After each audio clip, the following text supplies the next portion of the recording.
Mustafa Al-Kadhimi, Arabic, born Mustafa Abdul-Latif Mishatat, alternatively spelt Mustafa Al-Kadhimi, is an Iraqi diplomat and civil servant currently serving as the Prime Minister of Iraq since May 2020. Kadhimi is also the 43rd Prime Minister since the country's independence in 1932 and the fourth overall under the 2005 Constitution. He is also a former director of the Iraqi National Intelligence Service, originally appointed in June 2016. Al-Kadhimi, who studied law at Al-Turuf University, was responsible for reforming the Iraqi National Intelligence Service, INS, to be more effective and to meet international standards. He oversaw ending the politicization of intelligence action, implementing advanced methods to intelligence gathering and analysis, and setting priorities to broaden the scope of the work of the National Intelligence Service.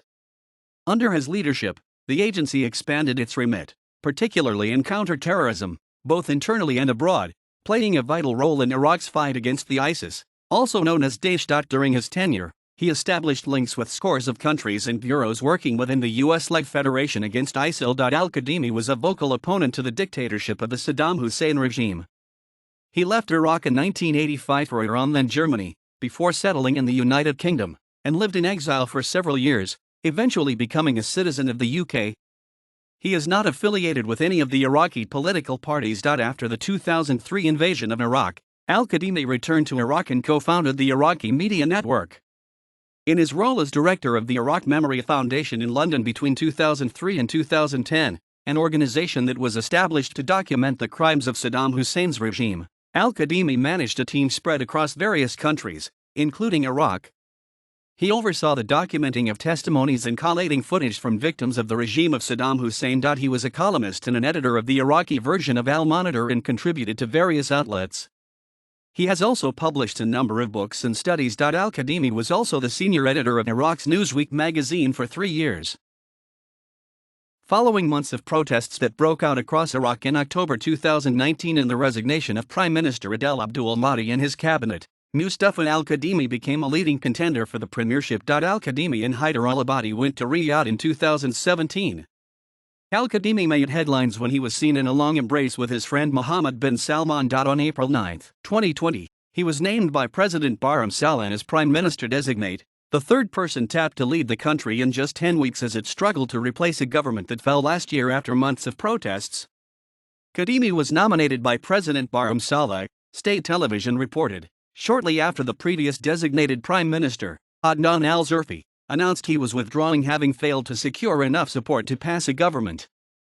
After nearly 6 months of political negotiations, Iraq's parliament confirmed Al-Kadhimi as Prime Minister of Iraq on May 6, 2020. Before entering office, Al-Kadhimi said his government would be a government that finds solutions to Iraq's many problems and not a crisis-ridden government. He promised early elections and vowed Iraq would not be used as a battleground by other countries. He assumed office on the heels of major upheavals in Iraq, protests, falling oil prices, and the COVID-19 pandemic. Upon assuming power, Al-Kadhimi promised to guide Iraq through a serious financial crisis, saying the state treasury was nearly empty after years of waste and declining oil prices. Al-Kadhimi's cabinet vowed to reduce public spending and audit salaries granted to millions of Iraqis but retracted the plan after public criticism. In August 2020, he hired hundreds of unemployed Iraqis at the Ministry of Defense, but not enough to halt sit-ins outside other public sector offices demanding jobs. He has few allies in government, and parliament is heavily dominated by pro-Iran MPs who have balked at his references to protester demands.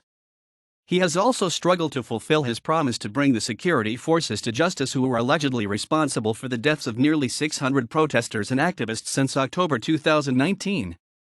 In addition, Al-Kadhimi pledged to investigate the recent murders of journalists and political activists that have increased in the past year, but no one has been brought to justice yet. Iran and its allied Fatah Alliance vetoed Al-Kadhimi's appointment. In April 2020, Kataib Hezbollah, an Iraqi militia with close links to Iran and ties to the Popular Mobilization Forces, published a statement that accused Al-Kadhimi of being culpable for the deaths of its leader Abu Mahdi al-Mohandes and Iranian General Qasem Soleimani, and charged him with working with the United States,